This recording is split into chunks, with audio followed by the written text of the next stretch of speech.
here's the thing is like, you don't have to wait for that to happen. You guys can have their own inner motivation to be able to propel you forward.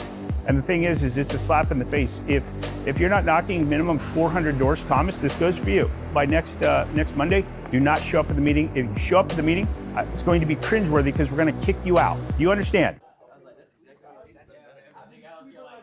Okay, get up. Okay, it's ready. We'll do something a little bit different here. Horse. Huh? Not an elephant. You guys done? Come on, man. Sorry, bro. Let's get it. Let's go. Let's go. No, we're gonna do. Yeah, actually, we're gonna do a transformation right here. So, you guys know how to do we know all how to do the trance, right? Okay, pick a dot, pick a spot above your head. Up on the ceiling, could be anywhere. Could be a circle, could be a square. Concentrate on that spot. Look at that spot. Now widen your peripheral awareness to 180 degrees. All the while looking at that spot. 180 degrees, what's around you? What's on the side of you? Who's on the side of you? Can you go 1, 2, 3 deep? Can you go 4 deep? Now let's push that awareness to 200 degrees.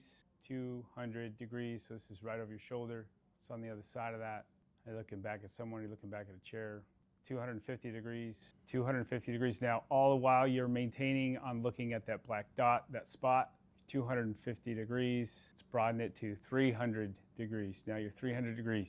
Your peripheral awareness is aware of those things. Can you see it? I don't know if you can see it. Might be able to see it around you. Now 360 degrees. Now it's all the way around you. I don't know if you can do a panoramic view where you can see all the way around you, from the front to the back to the sides. Now as we do that, we rise right up above ourselves. Can you see yourself looking up at that black dot spot? And then can you look around and see around the room? Can you be aware? As we do the training today, you guys are going to be in alignment with your purpose, your mission. You're going to find fulfillment and purpose, motivation, determination, grit, stamina can all be found within. Bring the awareness back.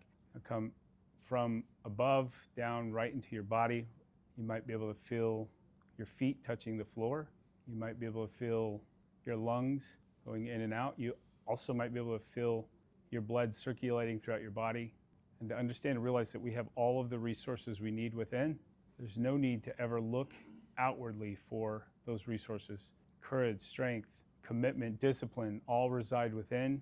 And to attain those, all we have to do is dig deep, retrieve those, and pull those out. And bring the awareness back from 360 degrees all the way from the back. Now I want you to, that awareness just slowly starts closing, goes to 360 to 330 to 300 to 280 to 220 to 200 to 180 to 150 to 100 to 50. From that black dot to that spot, bring your eyes forward. Why were you staring at me the whole time, dude? Bro, I'm looking at him, he's staring at me, dude. Like, my head does not have the black dot spot, all right? All right, let's go. We'll start out, Nadia, do you want to do numbers? Yeah, we can do numbers really quick. Listen, if you don't want to participate, I'm not telling you guys have to participate in that, but dude, I'll tell you what, there's massive amount of strength if you follow instructions. It's just a simple instruction. And so following instructions, that when I do that, I'm able to tap into a reservoir that I can't consciously be aware of. And so this is massive reservoir. It's get me closer to God. It's get me closer to myself. And it's also to be able to have understandings that I never dreamed possible.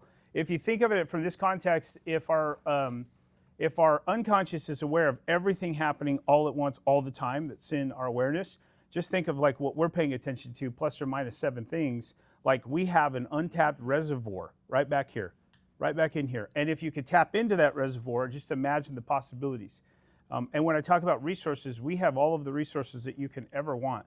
So most people are seeking outside manifestations to fill inward needs, right? They're going to look for something outwardly to place inside so that they have happiness, contentment, joy, all of the other things, whereas all you have to do is reach inside to grab those things. We don't need anything else on the outside to bring us that sort of fulfillment or happiness. It's all within. And the more that you start doing these exercises, in fact, I do these exercises alone. I do these exercises before I'm working on a project. I do these exercises before I do anything. I put myself in a trance state, and then I'm able to tap and I'm able to access some of that, some of those resources and stuff that are within. So when you do these, I challenge everybody to do them. I'm not telling you you have to do them. I'm just going to say that it's an incredibly powerful effect. And it's long lasting too. It's not something that just lasts 15 minutes. It lasts all day long. So go ahead, babe. So, king of the foreclosers is Kevin. All right, Kevin. Okay, and I ate it. Wow. Wow. Wow. Good job, buddy. Level up. Evan. Level up. Level up. Level up. Level up. Level up. Level up. Good job. Level up. Just fill in your speed. Dude, all of this shit, you should come around and zoom in on the people when they say got 0 so we can post all that shit online. Should be embarrassed. Go ahead. 1 and 3 got 0. Level up. Luke. 1 and 4 got 2. Level up. Kevin. Level up. Level up. Level up. Level up. Pull out your phones. You want to knock, and how many you're gonna get close. That's it. Oh, in total we got 7 deals. Good job. Let's go over numbers for knocking numbers too. Let's the True Grit. We're gonna go. All right, dude. Look at this stuff right here. Trade, how many doors you hit? 774. All right. The guy's struggling too, man. So he just goes hard in the paint. Then he got Dimitri, 732. All right, dude. Ivan, 444. Good job. Chris, 444. Actually, Ivan was 454. Chris is 444. Evan, 357. Kevin, 330. Kevin's just such a pack leader, man. He's closing 4 deals plus knocking 330 doors. Dude, that's awesome, bro. Here's the other thing. If you watch the leaders, they're out, like I saw Saturday morning, he was already on the doors, and he was like getting ready by 8 a.m. What were you guys doing? Like nobody even responded to the chat. Like there was a lot of people that weren't even coming out there. So when you say you want it, but then everybody's going to say they want it, but at the end of the day, it's like, what are your actions showing? Are your actions showing that you truly want this, or that you kind of just want it, or you want it when it feels good, or you want it when you're in a group setting? But what are you doing when no one else is looking? Is someone having to call you up and get your ass on the doors, or are you actually self-motivated? What you'll find is any top performer is self-motivated. Nobody has to call these people and say, dude, can you come to work today?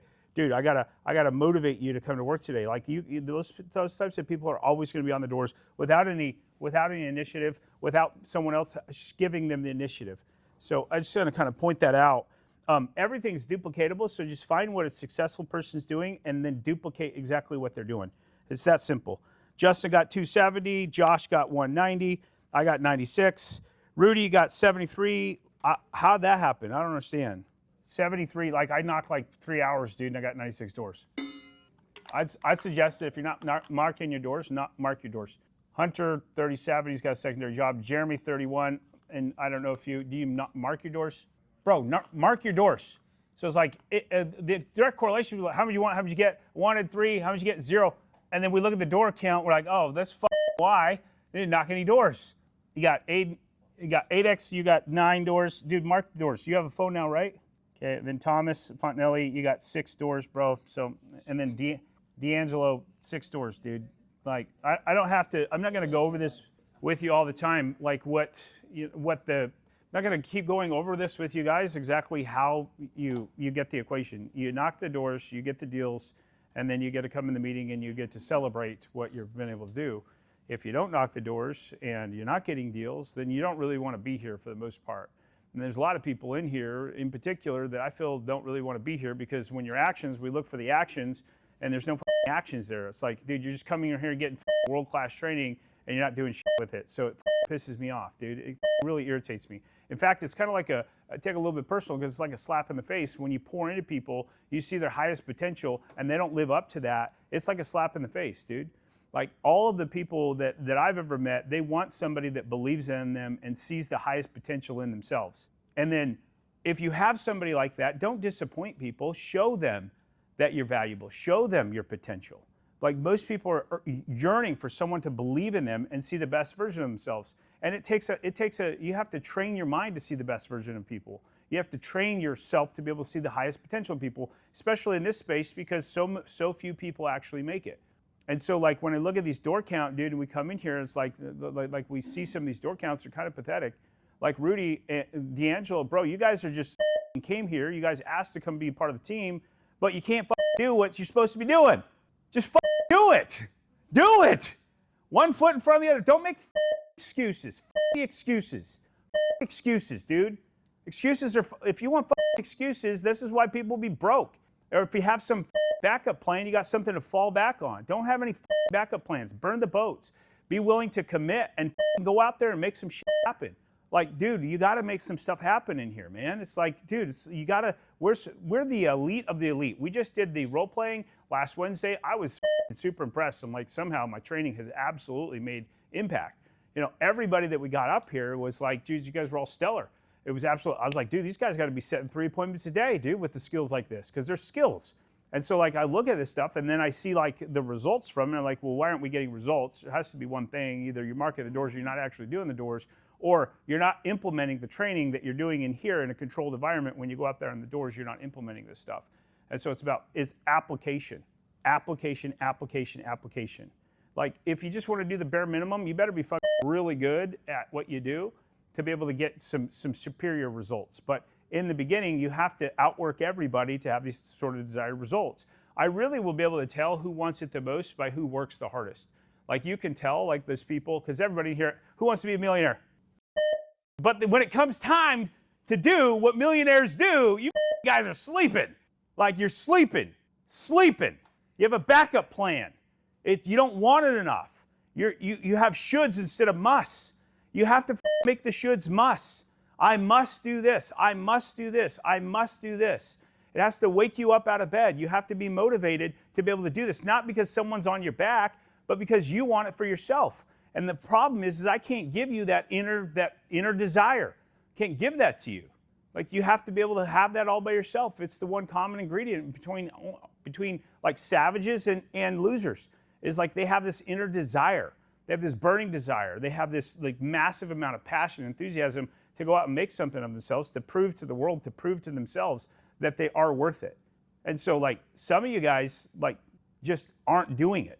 You just aren't doing it. And it would be best to shrink to a smaller team, to have like a smaller group of people, rather than widening the base and spending time training people that slap you in the face. Does that make sense? I don't want to get slapped in the face. When I pour out my heart and soul into people, I want to see them succeed. I want to have success stories. I want to have testimonies. You're going to be tested before your testimony, but I want the testimonies. I want the people that are like, dude, it was fucking hard. I got my ass handed to me, but I didn't give up no matter what. And then here I am today. This is what my life was a collection of. And don't get this the wrong way, but everybody in here can be a success story. Every single person in this room can be a success story. Like, you can have an incredible, amazing story of just like one of challenges and heartache, and then you prevailed no matter what. And those are the stories that people love. If you ever see a movie, there's always a hero. It's the hero's journey. Hero goes through, he encounters a problem. You know, he's like, has it good, or he's like complacent. Then something bad happens, and then he skyrockets back to his highest potential because he's forced to be able to do those things. And I want to tell you guys don't have to wait until you're forced. You don't have to wait until you have threatened with homelessness or joblessness or not having a car, not having a phone, because we've got a couple of those guys in here right now that don't have those positions. But here's the thing, is like, you don't have to wait for that to happen. You guys can have their own inner motivation to be able to propel you forward. And the thing is it's a slap in the face. If you're not knocking minimum 400 doors, Thomas, this goes for you. If you're not knocking 400 doors by next Monday, do not show up at the meeting. If you show up at the meeting, it's going to be cringeworthy because we're going to kick you out. Do you understand? Does everybody understand that? Is this very clear?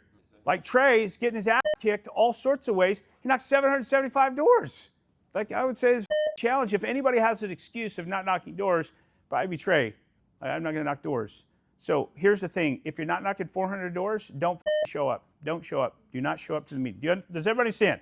So that was the now we're going to be the fucking nice guy. Okay, you ready? So when we talk about all these things, we want to identify, I think modeling proven practices is really what it comes down to. So you find someone that's successful. If you find anybody in any sort of organization, find the successful people, get around those people, be around those people, think, ask them questions. How do you think? How do you live? What is it that you're doing on your day-to-day? And then once you understand that, then you just model those proven practices. So we want to take like elite people out of the world, and we want to be able to model those practices. This would be a good rule of thumb to be able to have that same level of success, right? I firmly believe that if I could just find somebody that's performing at that level, all I'm going to be asking them is, how did you do it? What do you do? How do you think? How do you walk? How do you talk? And then I'm just going to duplicate that, right? That's all you have to do. Literally, that's success. All of these most successful people have written books. Most successful people have written books, or they've done some sort of training, or they have an online course, or they have something that out there to help other people, right? Because what you'll find is that it's going to be in alignment with purpose. It's going to be in alignment with fulfillment, because I believe that the true happiness comes from growth and progression. So the more we're progressing, we might be getting our ass kicked. I might be getting my ass kicked, but if I'm progressing and I'm making new mistakes, I'm always super excited, because I know that I'm learning something new. And I know on the other side of that is going to be some sort of destination, some sort of goal achievement, right? And then what happens from there? What do I do at that point? What do you do after you've performed and you've been able to have some success? What do you do after that point? Keep going, yep. Make a new goal, raise the standard. What'd you say? Duplicate, contribution. Contribution. So now you contribute. If you don't contribute, you go away. So people that aren't contributing to society, people that aren't contributing to to anything, they just kind of go away. Would you guys unanimously agree with that? They go away. They live in obscurity.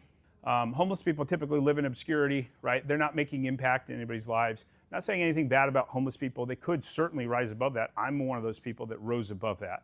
Certainly, you live in some sort of obscurity because you're no longer making impact, and you're not an asset to anybody. So now it's contribution. So this leads us to the bigger picture. And what we want to think about is we want to think about kind of like the purpose and the identity, but we want to roll this into some sort of fulfillment, and it's going to be in alignment with your purpose. So if I ask you guys today, what's your purpose? Who could tell me the fastest what their purpose is? Go ahead. Changing people's lives, okay? Hey. Bless family. Serve. Who said serve people? Was it Chris? Okay. Anybody else? Anybody else wants to share anything? Provide? Anything else? What's the common theme with all of those? Did any of them say make a shit ton of cash? Oh, okay. None of them said make a shit ton of cash, right? They're all about what's the common, Provide, but provide isn't providing for yourself, it's providing for others, right? Provide, changing people's lives, blessing families, serving people, serving God, teach. This is all about others. Because what happens is what you're going to find is that it's about the hero's journey, but the hero's journey is impacting the lives of others. So the hero's journey is literally about a sense of purpose and fulfillment. So you're overcoming and becoming so that now you can give back to others. And this is going to be the strongest motivation. This is going to be the strongest pull. On the hierarchy of criteria, this would be considered spiritual, right? All of these things I would consider spiritual. Would you guys unanimously agree with that? So these would all be kind of spiritual, right? If you look at Jesus, what did Jesus do when he came to earth? Dude, he served. All he did was serve. He served and taught people. The greatest teacher of all time, right? All he did was he served people. He didn't get rich. He was wearing probably the most expensive robe you could ever buy, but he was not getting rich. What he was doing, he was just serving people at the highest level. And his focus wasn't on making money, but in turn, could he have made a lot of money if he wanted to? If his intention was being wealthy and being rich and making impact in people's lives, could he have done that? So what I want to say is, like, your purpose and meaning should have some sort of, should be in alignment with contribution. And if you're thinking about contribution, well, you want to change people's lives. Well, how do you change people's lives? Evan, how do you change people's lives? Change people's lives? Be an example. So how about change your own life first, right? So to be able to change lives, you have to change your own life first. To bless family, you have to be a blessing. You have to be the blessing. To serve people, you have to serve yourself first by being the best version of yourself. Serve God, how do you serve God? This is ambiguous, and this is also going to be abstract. So how do you serve God? How's that? So you got a lot of stuff there. It's one of the summary, but that's good. It works. And then teach, you have to be self-taught before you're able to teach, right? So now you have to learn. So now you have to learn to be able to do all these things. So, and then if you're going to provide, you have to first, if you're going to provide for others, I'm just going to assume this is others, you have to be able to have provisions. If If you don't have provisions, you can't provide for anybody. Well, how do you do that? How do you acquire wealth? Well, you're going to have to learn some sort of skill set. So now we look at the hero's journey. The end purpose, this true fulfillment and purpose for every one of you should be in giving back or contributing to others. And ultimately, at the end of the day, when you become more valuable to the marketplace, we're going to receive that in return. But what you'll look is like none of this purpose-driven stuff that you guys gave me, none of it had anything to do with like making more money. But money is the tool that we'll use to be able to be able to do these things, right? Because if you're broke, how easy is it to provide for people? You got to actually have other people provide for you. If you're broke, can you change lives? I'm sure you could. There's only one Jesus. I don't know if there's a whole lot of others. Could you? Yes, you could. I don't know how you get the platform. If you're broke, are you blessing your family? Absolutely not. You're a liability. If you're broke, can you serve people? Maybe a little bit. Serve people somehow, some way. But can you serve people a lot better with more money? Money is the tool that allows you to serve people at a much higher level, in my opinion. If you're serving God, can you serve God and be broke? Yeah. Would you be more of a service if you had more money to give and contribute? You guys all go to church. They're doing a huge campaign fund. How awesome would it be able to give $100,000, $200,000 to church to help church build a bigger church? How cool would that be? In fact, they'll give you a room name. You'll get a room named after you at the church. Something I've really considered. I want that, like the ward room. Yeah. Yeah. And if you're going to teach, wouldn't it be better to have, like, I don't ever take advice from broke ass people, dude. Don't give me advice. In fact, you give me advice, I'm like, that's exactly what I'm not going to do because I'm not taking advice from broke people. You can't teach me about financial independence if you're broke. And if the stuff that you are teaching me, I have to really consider this because I have to put this through my own filters to determine if what you say is valuable. Because if you don't have something that I want, I'm typically not going to listen to you, to your advice that you might give me, right? And so if we look at all of these things, now we consider, well, what's the hero's journey? So the other thing is now we look at the other things that we encounter in life, which is you get a challenge. What do you do with that challenge? Do you prevail through that challenge or do you let that challenge break you? You're sick, Rudy? Do you let that sickness kind of keep you in bed and so you knock 70-something doors? Or do you let that sickness propel you? Which one do? You didn't do that. You kind of let it like use excuse-itis, right? And you can have excuses or reasons. Which one's better? No, I'm sick, but this is the reason why. This is why I'm knocking doors.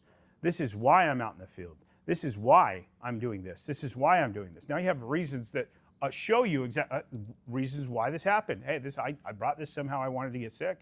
I created this in my own life, and this is what I'm doing today. Now you look at all of these things. Now what we want to really equate this back into is if you're going to, and only some of you guys contributed to the purpose, right? I don't know what the rest of your guys' purpose is, but I can see with pretty general consensus that it's all in alignment with contributing at a massive scale or contributing at some sort of scale. Your ability to do this is in direct proportion to how you overcome challenges in your own life, how you overcome and your own patterns in your own life. If you're given a challenge and every single time you quit or you don't do it, or you have a story and a loop that says you're a quitter or you're a procrastinator or that you don't do this, like what are you able to fulfill? Are you able to fulfill these contribution if that's your story? I'm a quitter, I'm a procrastinator.